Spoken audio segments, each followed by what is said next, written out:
refusing to back down, unleashing the unstoppable force of resilience.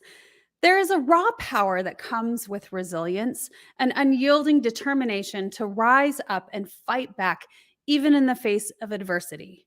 It defies all logic to pick yourself up after being knocked down, knowing full well that you may fall again. But that's what sets resilient people apart. They would rather take the blows and rise up stronger than settle for defeat. In this exciting and inspiring perspective, we explore the indomitable force of resilience of James Harold Webb, how it transformed his life, and how you too can unleash its full potential to overcome any challenge.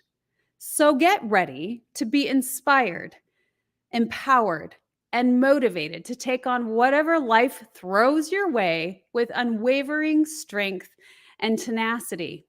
Welcome to the Wellness Driven Life Show, where you're about to go on a wellness driven ride.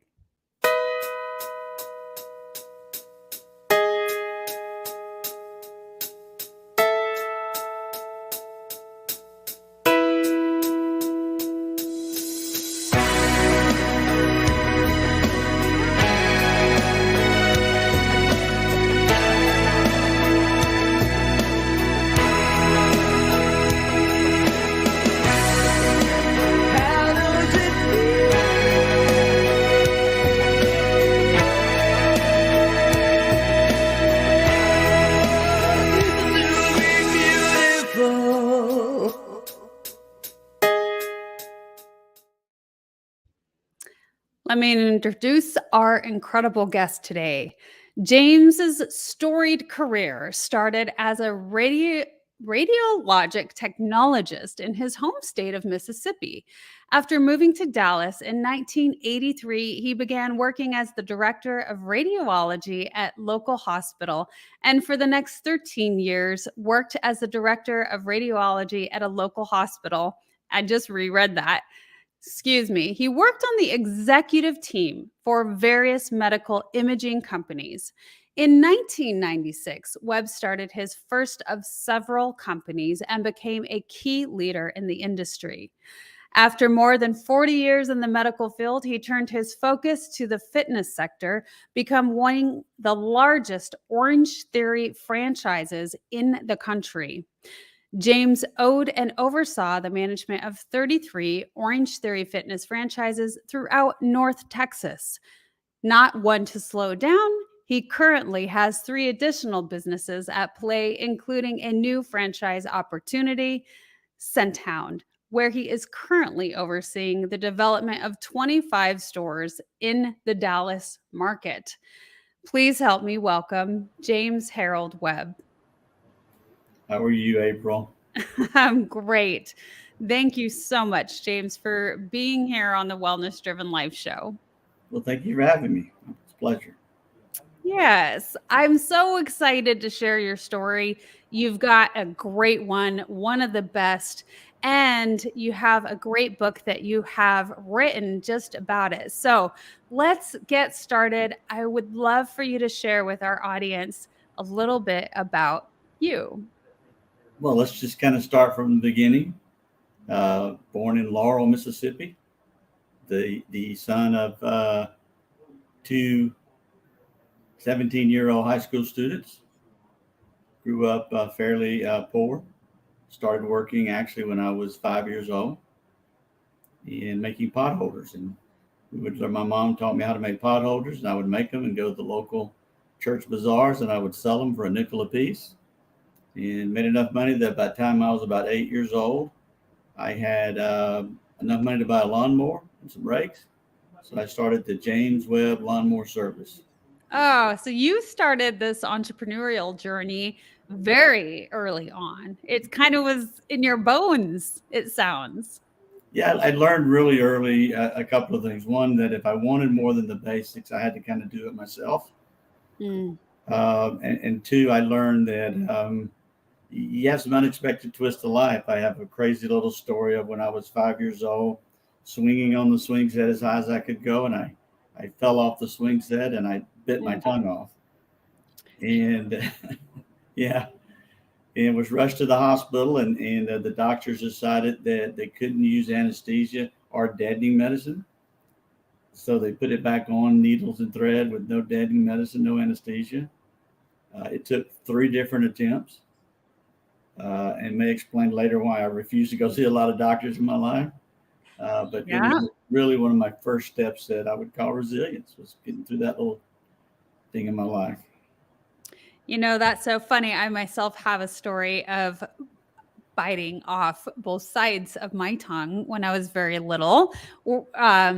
We had a farm, and so we didn't wear seat belts, and riding in the truck on the farm, there's a lot of bumps, and there goes my chin on that dash, biting them both off. So I understand that. And uh one nice thing is the tongue heals quite quickly, which is a good thing. And at the same time, it can be a very traumatizing experience. And so I want to bring in, though, because you talked a little bit about your parents, and your parents were quite young, which led you to start doing things on your own.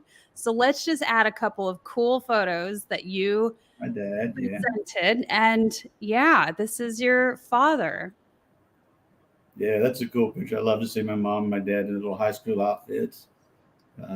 I was already born by the time they graduated high school, so that's interesting. Yeah, that's amazing. And very young. Yeah, my mom is really kind of a funny lady. She's a little over 80 now. She looks like she's 50. Um, she's living her end of her life great. She took care of her mom and she took care of her husband, so she was really a big influence on me as well.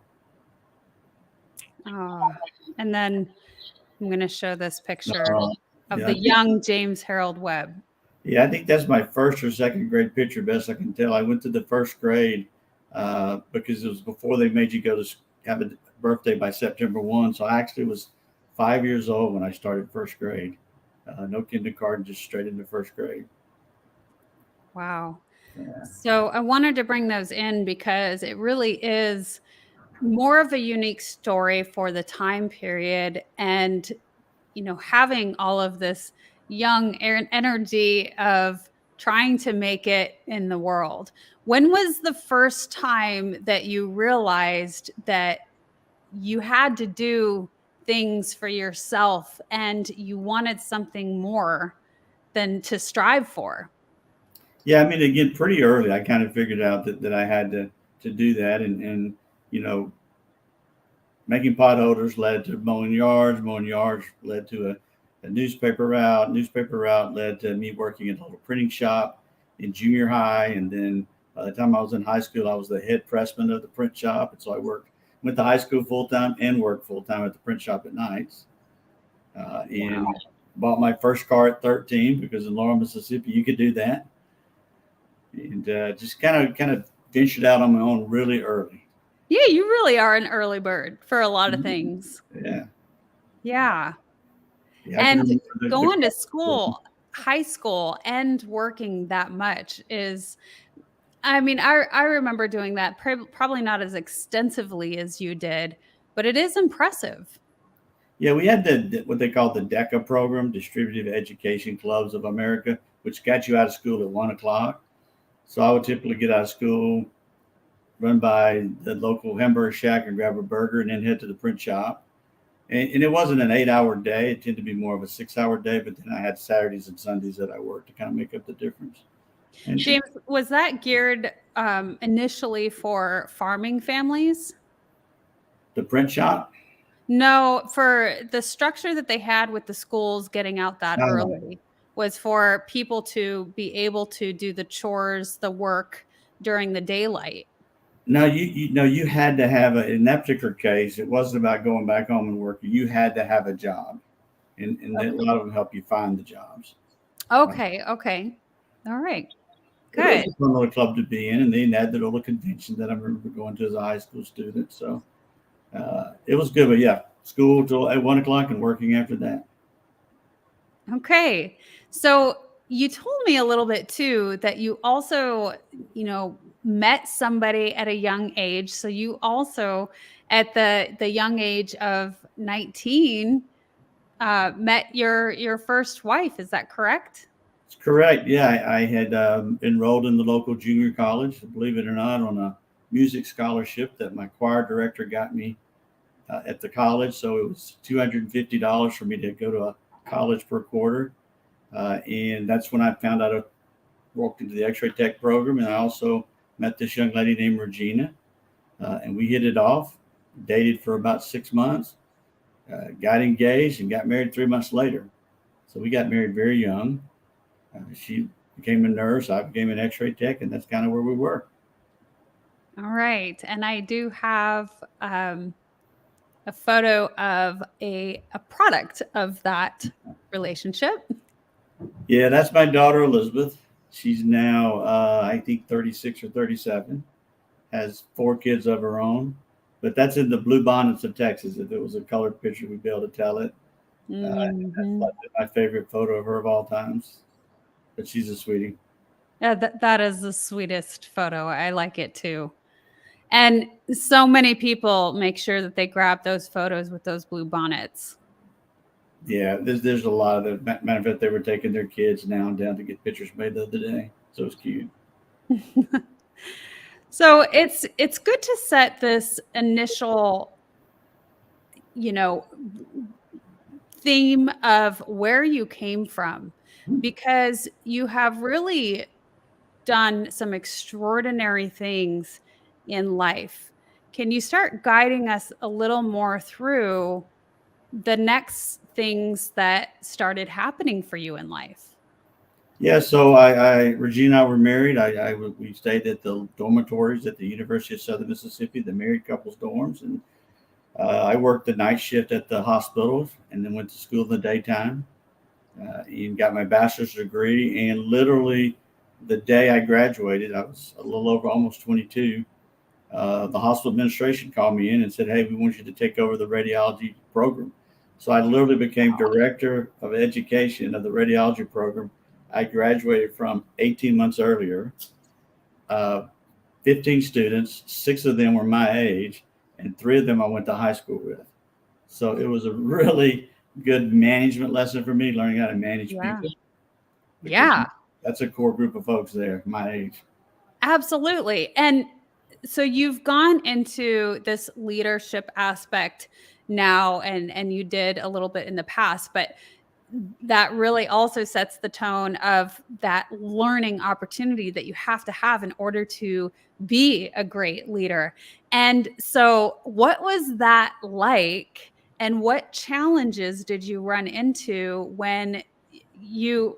I mean, I'm sure you ran into a lot of jealousy, a lot of people who maybe didn't want to listen. What was it like? Yeah, I mean, there was a little bit of that certainly in the beginning. I think you learn, and again, they don't teach a lot of things in college. A lot of this you learn from life experience. Yeah. And I kind of come from a theory X management style where you do it because I said do it, and I learned real quick that wouldn't work with this group. So I kind of learned how to draw a line between being the boss but being a friend too, and it really helped a lot once we sort of transitioned and we knew, okay, here we're at work, James is the boss. Oh, here we're out at the discotheque because that was disco era, and James is not the boss tonight. So it was a good experience of learning how to do that, and uh, did it for about only 18 months again, and then one of my crazier tiny stories is I was sitting on my couch drinking a beer and just reached in my pocket and pulled out a quarter and said, I got to do something else in life. And flipped it and Mm. said, heads we go to Dallas, tails we go to Atlanta. Came up heads, quit my job the next day, loaded up a pickup truck in 2 weeks, and moved to Duncanville, Texas. Slept in the mall parking lot in the truck with Regina for a few nights, trying to figure out what the heck we'd just done. Wow. And just took that big giant leap. That is incredibly impressive. So, what made you decide between the two different states, or why? Was there a reason? Well, the 2 states were the 2 closest to Mississippi that had universities, because I knew I needed a master. I was already thinking ahead. I needed a master's degree now, because at that time I thought I was going to go into hospital administration. That was kind of the path you were going down.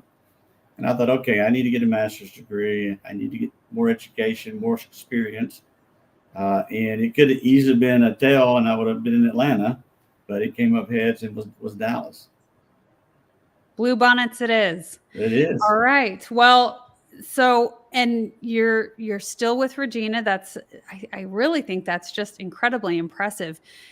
And what do you think is the importance of that? How has that made a major difference in your life, being able to take those leap of faiths?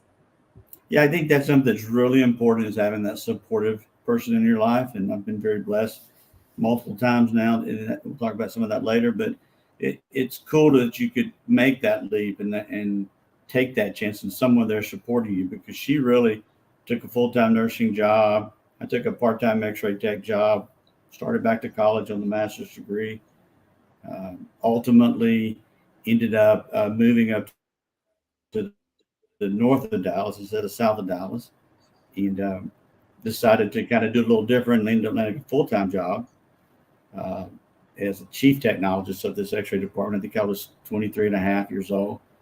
And then went to night school. This is obviously way before the internet. So, it was work 8 to 5 at the hospital and then go to night school 4 nights a week. Uh, Regina and I tried to have date nights on the weekends, and we had the little daughter, Lizzie, when I was about 25. So it was a really good time in my life at that point. I was just really steady working, school, baby, kind of fun. All right. Yeah. So you were trying out what it was like to have that family and where things are a little more, consistent and routine. We tend to do that when we start families, when we have children. Children do a little better when they have that routine, right? Yeah. And they teach us so much. My goodness. I mean, having kids is a totally different thought process and exploration of what life brings. And I like to say you learn what to die for means when you have your first, right? And so that's incredible. James, it sounds to me like you are just this really high performer, and through life you shoot for the stars, and if you're not aiming somewhere, you just keep going and want to keep excelling. Yeah, I would agree with that statement. I think I don't know about if I'm a high performer, but I'm a really lucky performer. But I'm always the guy that's willing to take the leap and the jump and make the necessary things. One of the things that happened, I'm literally chief technologist at 23, and the same thing that happened to me with the X-ray tech school happened at the hospital. 3 months after I'm there, the department director resigns, and they name me director of the entire radiology department. Yeah. At 24 years of age. So it was really cool experience learning, uh, managing people, learning how to manage people, how to create culture. Uh, that was a really steady stream time. It's also that time where I really was working on my career. I'm going to step up the ladder. I'm going to go to the hospital administration. This is where I'm going to go. At least Mm. I thought. So what happens next? What happens next is Barry O'Brien. So Barry O'Brien walks in the door one day at the hospital. This is when MRI first came out, and they're starting a mobile MRI company. And he asked me, would I join them to start this mobile MRI company? And I was literally like, heck no, I'm going to be a hospital administrator. But he brought me to Connecticut to his office and did an interview with me going about 130 miles an hour in his Datsun 240ZX. And I ultimately said yes. And so I joined him. And that's really kind of when I got out of the clinical side of medicine and more into the business side of medicine. Wait a minute. He had you captive It in was this? pretty, it was a fun captive. It was a fun ride. I've never done 130, but one other time in my whole life. So, you kind of want to get the interview over with and say yes. So I did. And Oh, uh, that's fun. That is really cool. It reminds me of a time when I was in law enforcement, and my patrol vehicle would only go up to 120. And I was so mad about it because the sheriff's would go up to 130. And I didn't think that that was right because he wasn't the one going to all the calls. for as the first responder. So anyway, I fun had times, a right? conversation. I had a cute conversation with a police officer one time when I told him my car would outrun his car because at that time I had some hot rods. He says, "Yeah, but you can't outrun my radio." And I went, "You're right." So we had a big laugh about that. That is true. Those state patrol vehicles have some of the quickest. Yeah, I don't mess with them. I'll pull over quick. Yeah, yeah. All right, cool. Well, James, you have some great stories, and thank you so much for sharing them. We're going to move into our first commercial, and then when we get back, I'm excited to learn more about what was next in life's journey. Stay tuned. Perfect. Thank you.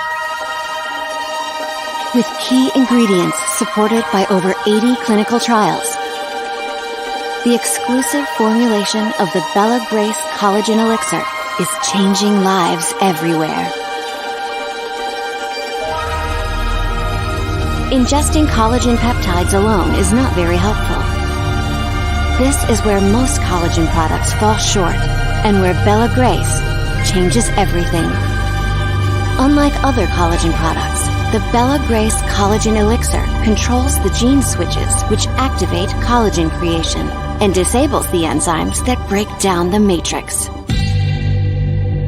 Bella Grace Collagen Elixir contains Verisol, the world's best and most clinically studied form of collagen. These elite collagen peptides influence the skin's collagen metabolism directly from the inside. Nature's most powerful antioxidant.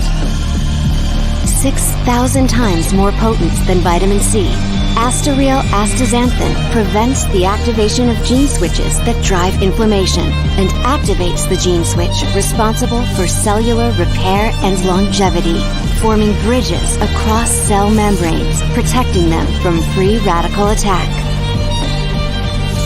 Amazonian cat's claw suppresses the enzymes that degrade collagen and our skin matrix caused by oxidants and inflammation. It simply turns the switch off.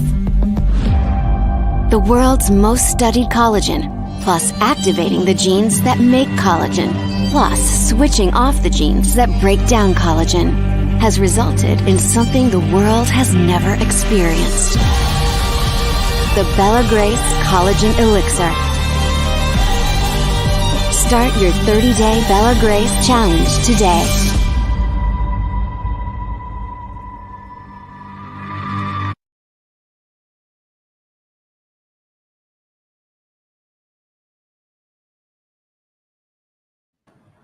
Can learn more about Bella Grace in the description below. And coming back to Mr. James Harold Webb, with your great journey through life, I would love to know about the what happens next, because there was a bit of a shift in life later on with your first wife, and then you met someone new. I did. So we took this little mobile MRI company. And this is in the very early days of MRI technology. We put these 25,000-pound magnets or MRI machines in trailers, and then we would go from hospital to hospital to hospital on routes. And we went from 3 routes to 52 routes, 50 different machines in about 3.5 years. So at this point, I'm 30 years old. I'm sitting at a big office on Beltline overlooking the city of Dallas. I've got 300 employees. I think I'm hot stuff. And then the phone rings. And words are very simple. Mr. Webb, we just sold the company, and since you have no equity, you're fired. And I learned right on the spot that I'd been a hired gun. And it was a bit of a shock, but I cleaned my desk out. I went and played golf to clear my head. And then fortunately, I was somewhat known in the industry because it was a young industry. I had a job the next day in Atlanta, Georgia. So I packed up, moved to Atlanta. Regina stayed in Texas with Elizabeth to sell the house. We were having a bit of struggles in our marriage. We'd been going through therapy. And eventually she joined me in Atlanta. And I will tell you that I love Atlanta, the city, but I hated that particular time in my life. In an unhappy marriage, didn't like my job, hated my boss's boss, and just kind of real struggle there. And then again, I get these lucky little phone calls, and I got one that sent me in a different direction. I could continue. So I got a call to go to work for a company, become the president of a medical imaging company that was physician owned. And if you know anything about medicine, there's a thing called the Stark Law, which said physicians couldn't own things that they sent patients to, called self referral. So this was 15 imaging centers owned by physicians, and I had to go divest all the doctors, create a marketing structure, turn them into independent facilities. And at the very first one in Chicago, I was sitting there doing one of those meet the boss kind of things. And Regina and I, by the way, had filed for divorce at that point, and she had stayed in Atlanta. And I had then moved to Boca Raton, Florida, where the company was located. And a young lady walked into my room and said, "Hey, where's your cowboy boots?" She said, "I thought all you boys from Texas wore cowboy boots."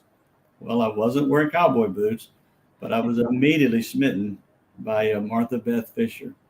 And what started out as a working relationship turned into romance. And she stayed in Chicago where she lived. I was in Boca. We did a lot of traveling back and forth. I would see my daughter one weekend, see her one weekend. She would come to Florida one weekend. I'd get a weekend break. We did that for 3 years.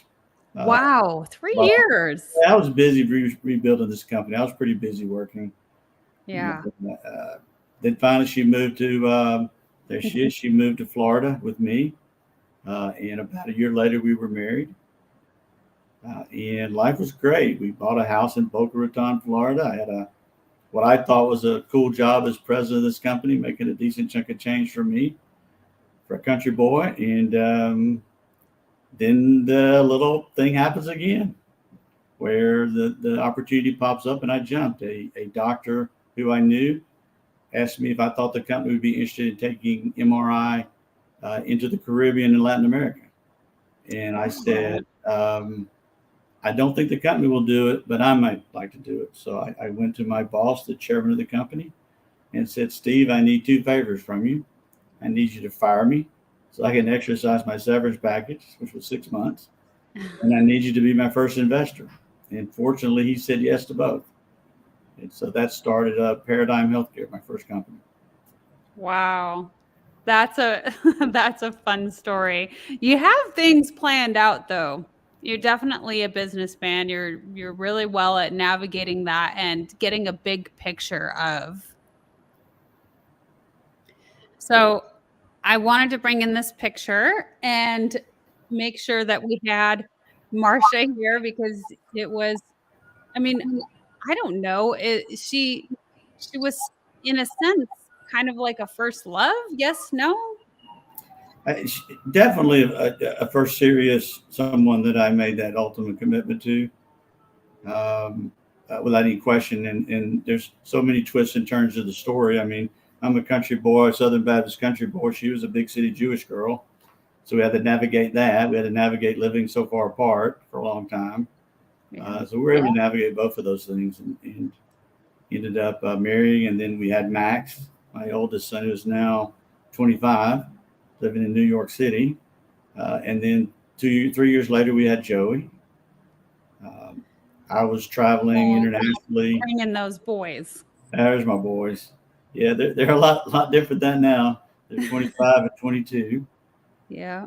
But they were great kids. And you know, Marcia was so supportive and so good at taking care of the family and making sure that, you know, we had the boys were taken care of. I did everything I could on the weekends, but I was pretty much traveling Monday through Friday, and 99% of that internationally down to Latin America and the Caribbean. And got crazy stories and crazy experiences. Well, you're welcome to share any of those if you want. But I'd like to add that sometimes I think some of the most beautiful and strongest relationships are when you've had that distance at first, you know, where you have time to really miss each other. Yeah, I would agree with that. I think it was new for me. I'd never had that. I'd always, married a little country girl next, who lived 20 miles away from me, and we were married 10 years. And so I kind of started branching out on my own. We'd been divorced for a little bit before I met Marcia. And it was a neat experience to kind of have that long distance thing, because we did a lot of trips in the middle. because I might have a business meeting in DC and she would meet me there. I might have another meeting somewhere else and she'd meet me there. So it was a lot of fun. Yeah, that is fun. I think that also your time together is just really well spent, because it's more intentional. And the first relationships that we have when we're really young, we hardly know ourselves. And so it's a little more challenging to really know what love is. I have a comment that came in here. Manley says, I think that's the first time I've heard a favor related to being fired, very bold, and a brilliant calculated risk. Yes, I really enjoyed that story as well. So go ahead. No, so that was good. I liked it. Yeah. Yeah. And did you have a story of when you were traveling abroad? You said there was a couple of wild things that happened. Yeah, I mean, it was an interesting experience traveling abroad, and I think that I'll tell you three quick stories. One of the places we were at was Managua, Nicaragua, and I made 53 trips to Managua, Nicaragua over a 3-year period, trying to make this deal work and put it together and got it done, and then make it successful. Trip number 51. I decided to take a break and climb a volcano. It's called Volcan Masaya. And I climbed it, and it was a little rickety, like diving board type thing over the lava. And so I walked out on this thing, and I'm standing there, sulfur's burning my lungs. And I look up, and there's one Sandinista soldier. And he picks up his rifle, he points it straight at me. And for about a split second, I thought, he's going to shoot me. I'm going to fall in this lava, and no one's ever going to know what happened to me. I'll be the D.B. Cooper of medical imaging. Yeah, there won't be much left, will there? Fortunately, he put his gun down, laughed, and walked away. Second story, I asked my lawyer, who's the biggest employer in the country? And he said, the Sandinista soldiers. And I said, but that's the old Oliver North stuff we learned about in high school. He says, no, Sandinistas still control the military. So I asked for a meeting with the Sandinista soldier medical director. And it was straight out of a Rambo movie. It was driving out into the jungle, rusty gate, nobody around. I banged on the gate. Next thing I know, I've got a gun to my head. I've got a gun to my ribs. I'm thrown up against the wall. My attorney was shaking and screaming. The doctor I was with was shaking and screaming. And all I could say was Chamorro, which was the name of the general we were supposed to meet. And what was probably 30 seconds, but felt like an hour, they realized that we were okay, and they took us inside to meet with the general. Nice little meeting. Nothing came out of it. Final trip, my bodyguard, and yes, I had a bodyguard sometimes, hands me a sawed-off shotgun and says, Senor, there's a riot in the city between the police and the taxi cab drivers. Got in the back of a pickup truck, went right through the flaming fires and gunfires and the fights, and got to the airport and just realized I couldn't do this anymore. And when I landed in Miami, I called Steve, my primary investor, and said, I'm going to sell the company. I just can't do this. I have a 3-year-old son. I have another son about to be born. And too risky. Yeah. So we sold the company, made a little money, and it gave me a chance to kind of sit back. Not the money you can quit, but the money you can kind of assess what you want to do next. And so I built a home office, started doing consulting, investing in an imaging center back in Texas with a couple of buddies. And it was supposed to be mailbox money, where you get a check once a month, but it wasn't mailbox money. It was my money going that way, not their money coming this way. So in 2001, I packed up a 3-year-old son, a 3-week-old son, and a supportive but somewhat upset wife, and moved from Boca Raton, Florida to Plano, Texas. And I remember kissing her on the cheek and saying, I'll see you in 4 to 5 years. I got to go to work. And I did. So, oh, wow. So she built us a life there. Marsha was great. She made us a friend set group that I'm still friends with at this day. She took care of the boys. We had date night every Saturday night, regardless. I got into coaching kids sports, so I spent time with my kids. So I coached 17 seasons of some kind of sports. And we went about trying to fix and rebuild the company, and had a zillion catastrophes, but ultimately turned it around 2004. And went on to become the largest medical imaging company in Texas. Awesome. James, you have a lot of really powerful points in here where you learned in kind of hostile environments what you would accept and what you wouldn't. And also the sense of bravery that comes with that. You know, the fact that you did move forward with it. It's like, well, I'm going to meet this person, so let's go do it. And, you know, having that experience really gives you some insight of what you're capable of. And I really like the fact that if something isn't working in your world, that you shift and you don't just deal with or you know, not move any further, but you really take initiative to do something differently because it's not working. Yeah, it's actually how I define resilience. Resilience is the art of getting knocked down and back up, but not just getting back up, but it's finding the right path. There's no point in getting back up and knocked down and getting back up, knocked down. You Right. get back up and then you find the correct path. And for me, that's been a really key factor in what I call my book, Redneck Resilience. Yeah. It's getting knocked down so many times and then getting back up, finding a different path. I didn't mention this, but in 2003, I'd spent all our money. We were dead broke. And I made a couple of business decisions that people said wouldn't work, and they did.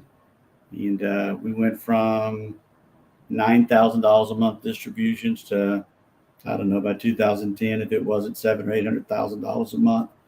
To me personally, I'd want to know why, which sounds crazy, but that's really how good it got. And it was all about finding these little pathways and getting through the struggles that we had as a small company. Yeah, absolutely. James, what are some of the things that you do that help guide you into finding that right path? Yeah, I like to call myself a decision maker. I don't lay around a lot. I make decisions pretty quick. So I'm someone that says, okay, here's the path we're going. Let's go.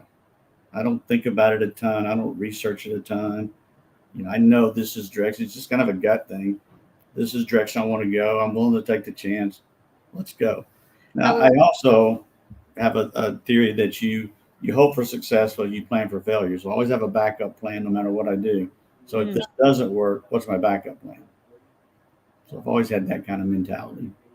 I like that. And that definitely rings true throughout what you've said here. Flipping a coin, packing up and moving, saying, hey, you know, we're gonna give it a go. And if it doesn't work, then this is what the next plan is. I love that. Thank you so much for sharing. Yeah. So, you know, resiliency is key, right? Again, having to get back up. And tell me a little bit more. I'm going to bring in another photo. Well, this is a photo of your business. Yeah, we were a medical imaging company. We all had outpatient centers. So when your doctor ordered an MRI on you, he sent you to us. And one day I got to thinking about it, and this is the open MRI days, but if you think about the ones now, they're just a big tube. Yeah. You know how people are claustrophobic and uncomfortable going in the machine. And I met with a bunch of folks, decided I'd try to paint machines. And what you have to know is that you can't use any iron in your paint, because remember, you're dealing with a magnet. Right.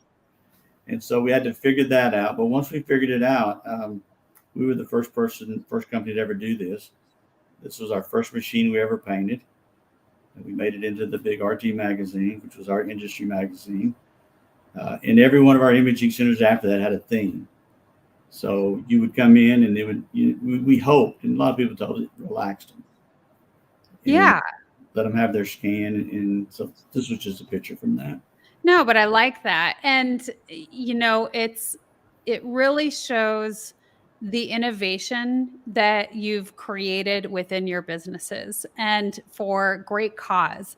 I mean, people need that, you know, when they're going through challenging times in life or they're afraid. And so anything that we can do to kind of alleviate that and guide them through with ease. Yeah, we always talked a lot about that topic with our employees. You know, people that were coming for MRI were nervous.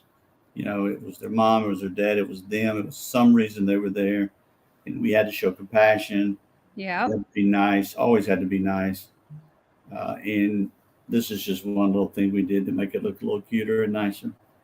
Well, I think it speaks volumes of who you are as a person as well.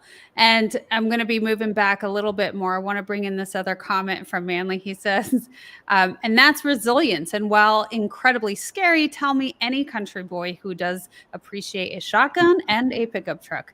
I know it requires a disclaimer. It's cute. Yes, Manly. I enjoy shotgun. I still have my dad's shotgun in my closet that I used to go out and hunt squirrels with. And yes, we ate squirrels, and yes, we ate raccoons, and yes, we did all that. And yes, we had pick 'em up, as we called them, pick 'em up trucks. Pick them yeah, up trucks. Yeah. That's great. So we're going to shift gears a little bit again.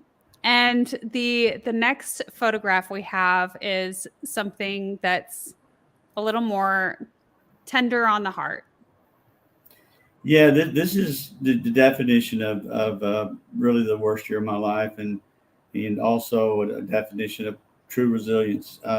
Marcia and I were coming back from the radiology show they held in Chicago in November of 2011, right after Thanksgiving, and we're sitting in first class, we're having a little drink, thinking we're top of the line, and every time I find that happening, something happens. And sure enough, she said, "I have a stomach ache. Can we stop at the local ER clinic?" And we did. And 40 hours later, we had a confirmed diagnosis of a stage 4 pancreatic cancer. She had no symptoms, no signs, completely rocked our world. Wow. Just from nowhere, came out of nowhere. So I turned my company over to my employees and said, "I'll see you guys in 6 to 8 months." I actually looked at the medical images that were taken of her, so I knew what I was looking at. And I knew that there was no chance, but we tried. We went all over the world looking for answers. We ended up at MD Anderson, Dr. James Abruzzi, the top guy probably in the world at the time. And they did all sorts of experimental treatment. None of it worked. So in May of 2012, May 20th to be exact, she was dismissed from the practice, given about 30 days to live. And it gets as crazy as that story is, it gets crazier. We are driving back from Houston, very sad, obviously. I get a sharp knife-like pain in my back, diagnosed myself with a kidney stone. Really kind of pissed off that I get a kidney stone on that day. And take Marcia home, put her in bed, because at that point she was a little cognitive impaired, and got her in bed, and went to the hospital and had a scan, and I didn't have a kidney stone. I had a tumor about the size of a baseball, and a few days later, a diagnosis of stage 3 renal cell carcinoma. So I had cancer all of a sudden, stage 3. And, went home that night. I can remember sitting in my driveway, talking to the man upstairs. Why is this happening to my family? Why is this happening to Marcia? What is happening in my life? And anyway, next day, got back up, put my resilient hat on, went about finding hospice care for her and meeting doctors for me. And I didn't make another crazy decision and decided to forego radiation or chemo, and just told them to cut me open, gut me, and take what they needed to. And so I was put in the hospital. They took my kidney, they took the tumor, a little bowel, some other stuff. Just kind of scraped out what they could, sewed me up, and then I did another crazy thing and walked out of the hospital in 19 hours to go home and take care of her. Wow. She made, that was the last photo of her ever taken. That was right before I had my surgery. We were hosting a engagement party for some friends at our house, and they wanted to do it for her. And then she made it about 6 more days, and then with her boys holding her hands and me whispering in her ears, she took her last breath and went to a better place, and we were kind of left to figure out our lives. So that was 2012. Wow. So I'm a little teary-eyed now, because that is a very difficult time in life. And it's stuff that is unavoidable. And we have to either keep going. Again, like you said, it was really where you learned the most resilience in life. It was the most challenging time in life. And so quick, life happens just like that. And we're put through these incredible shifts where we have to completely change the way that we do anything, the things that we do day in and day out.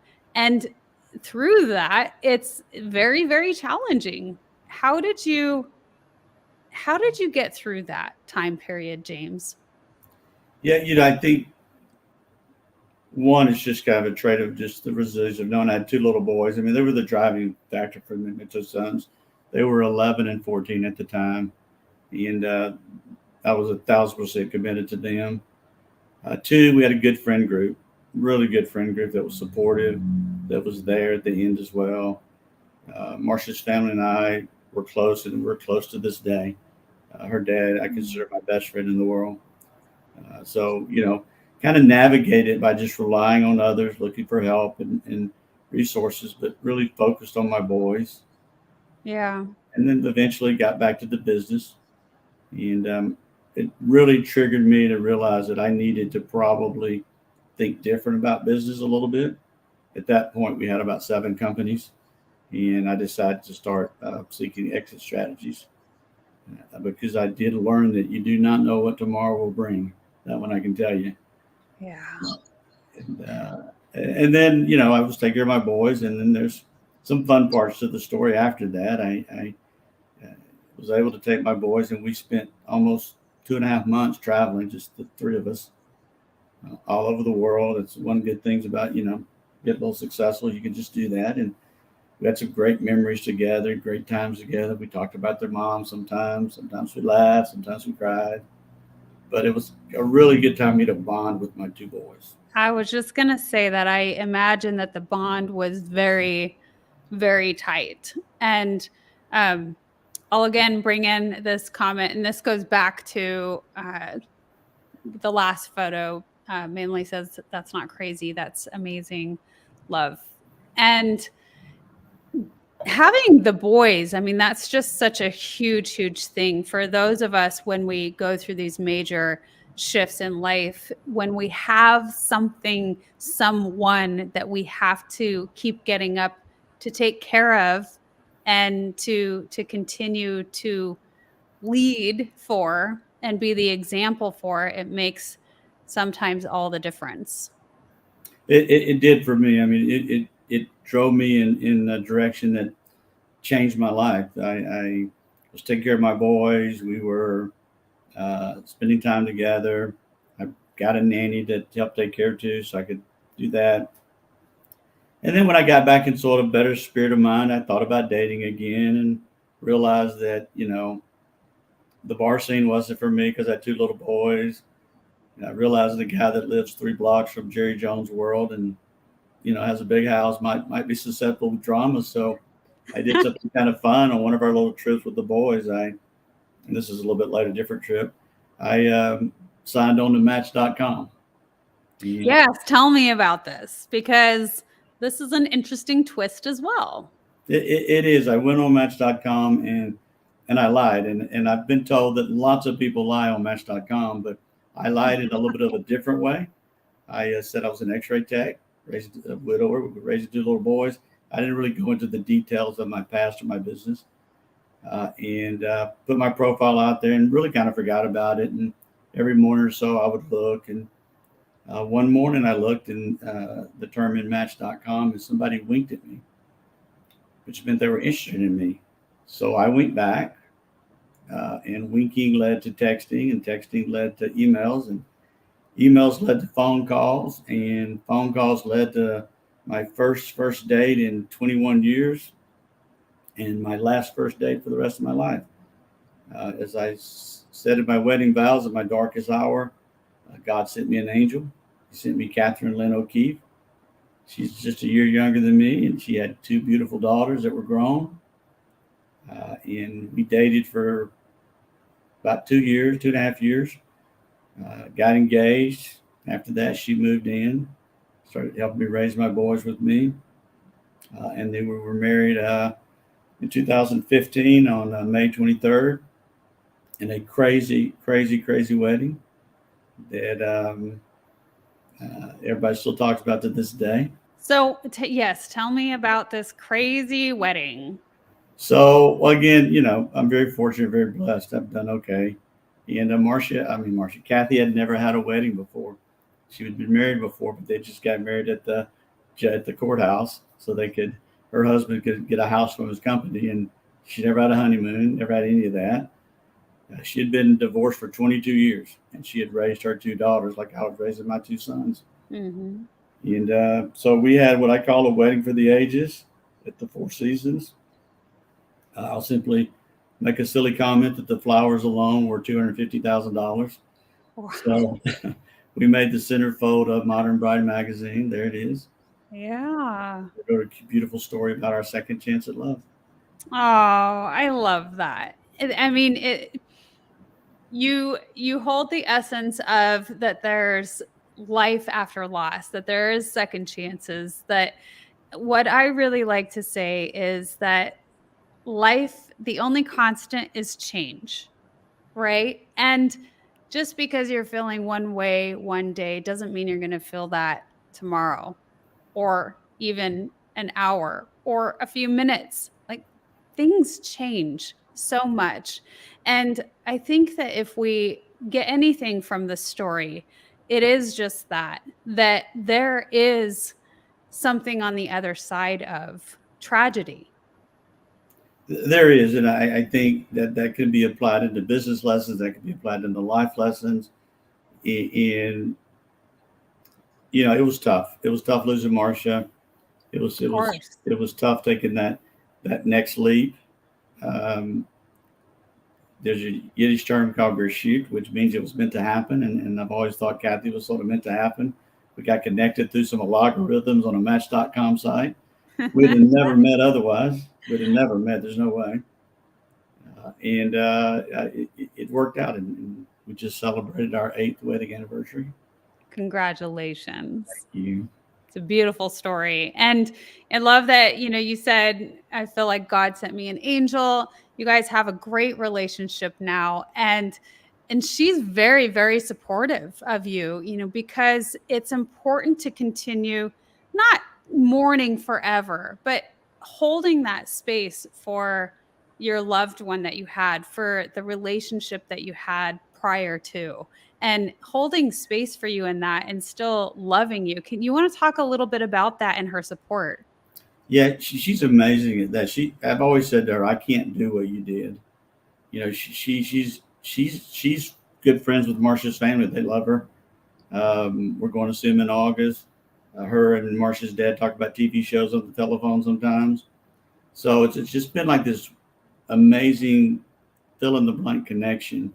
And she supports my, having my moments where I have to think about things. And she knows that on next Thursday I'll be in Chicago at the cemetery. She knows that already, and she's supportive of that. So it was really I was very blessed to meet her, very blessed to develop that relationship, and then have someone that would support me, not just in business but in my past, was pretty amazing. Yeah.